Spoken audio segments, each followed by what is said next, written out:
maintenant qu'on est posé, je vais vous expliquer un peu le boxon qu'il y a eu à plusieurs moments.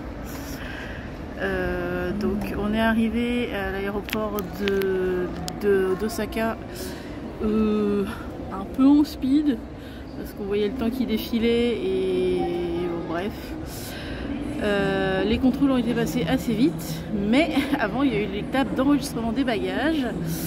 Et comment vous dire que ça a piqué, mais genre très violemment. Pour vous donner un ordre d'idée, mon poids total de bagages dépassait de 20 kg le poids autorisé. Donc inutile de dire que si Prune n'avait pas eu sa carte bleue, je sais pas comment on aurait fait. Parce que j'en ai eu pour, enfin je dis je, mais parce que je vais la rembourser évidemment. Donc j'en ai eu pour 632 € d'excédent de bagages.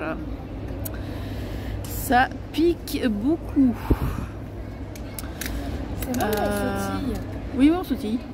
C'est quoi ce bordel? Je sais pas.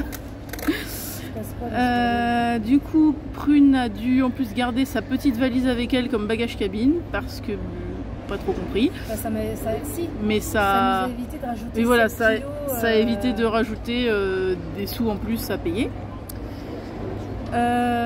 On est monté dans l'avion. Devant Prune, il y avait un mec infernal qui arrêtait pas de baisser son siège en n'ayant absolument rien à faire que Prune soit derrière et qu'elle se fasse mal aux genoux. Et au bout de, je sais pas combien de temps, enfin au bout d'un moment, une heure et demie, une hôtesse est venue nous proposer de nous surclasser en premium économie. Au départ on savait pas que c'était ça. On savait pas, c'est moi qui l'ai deviné en voyant l'espace qu'on avait pour les jambes, parce qu'ils avaient des rangs entiers qui étaient vides et du coup bah, on a pu se mettre au rang du milieu en n'ayant personne avec nous et du coup bah, c'était beaucoup plus confortable et effectivement on était en premium économie vu que l'espace qu'on avait pour les jambes. C'est la première fois de ma vie que je me faisais surclasser. On sait pas trop pourquoi, mais on n'a pas dit non. Quoi? On sait pas trop pourquoi on a été surclassé, mais on n'a pas dit non. Je pense que c'est les deux connards qui oui, les deux abrutis de devant ont dû râler au personnel et du coup, eux ils sont restés en bonne économie, puis nous on a eu la premium économie. On appelle ça un retour de karma. On est arrivé à Abu Dhabi avec 1h30 d'avance sur l'heure prévue. Donc notre escale va être beaucoup plus longue que prévu. On est sorti de l'avion sur le tarmac parce qu'on était garé à Bab el-Oued avec l'avion. Et honnêtement, on est sorti et on a cuit instantanément. Il fait au moins 40 degrés dehors et il est 23 h. Au départ, on pensait que c'était à cause du réacteur. Voilà, au départ, on pensait que c'était à cause du réacteur, puisque la passerelle qui nous avait permis de descendre de l'avion était juste devant le réacteur, en fait. Et en fait, non, parce que quand le bus s'est stabilisé devant l'aéroport et qu'on est descendu, on est resté à peu près genre 15 secondes à l'extérieur et on a recuit. Donc non, c'était pas le réacteur, c'était vraiment la température. Donc avec Prune, on a dit jamais on passe nos vacances dans les Émirats, c'est mort. Ou alors on bouge pas bouge pas de sous la clim. On a fait un mini tour dans l'aéroport. Il a rien de fou en fait. On en a fait tout un plat. Genre oui, c'est ultra technologique. Vous verrez, c'est trop bien et tout. Bah en fait, c'est juste des Galeries Lafayette en grand quoi, dans un aéroport. Il n'y a rien de fou, à part la forme de l'aéroport en elle-même qui est un peu originale. Mais sinon, je vous fais un plan de là où on est. Attendez, il n'y a rien de fou, hein. Il n'y a pas d'attraction, pas de machin, pas de truc. À l'aéroport de Doha, en 2015, au moins, j'avais des trucs à regarder. Là... à part les magasins qui ne nous intéressent pas, il n'y a pas grand chose. Et on a les informations concernant notre vol qu'à partir de minuit 55. Il est 23h15. Autant vous dire que ça va être un poil long.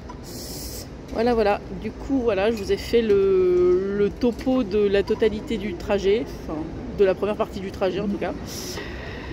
Je vous referai un topo si j'ai la foi quand on sera arrivé à Paris.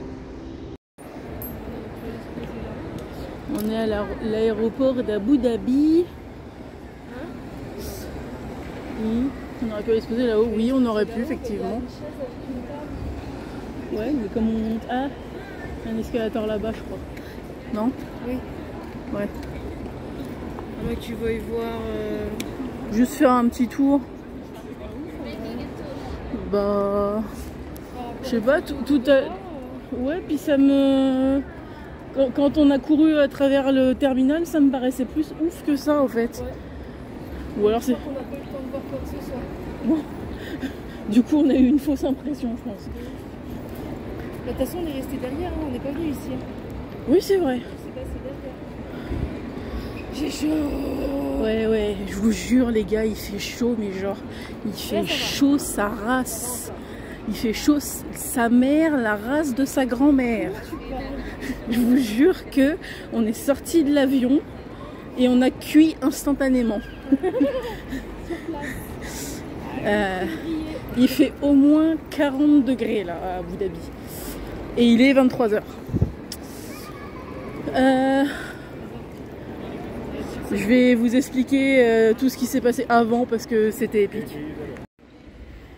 Petite update, il est 1h10 heure de Abu Dhabi.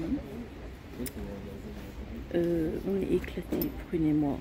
Surtout Prune, moi un peu moins. Même si j'ai des valises, mais je me sens moins claquée. Prune, elle est clairement épuisée.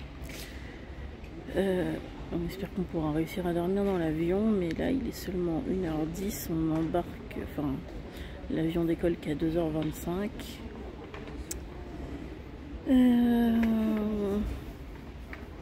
Ça devient compliqué. J'espère que demain on va réussir à tenir pour pas aller se coucher trop tôt et pas être décalé. Et sinon, du coup, moi de toute façon lundi il faut que je me réveille à 6h45 parce que je commence à bosser à 9h15, donc j'ai pas trop le choix, il va falloir que je dorme. Je sais pas trop comment je vais faire, mais bon, on va se débrouiller.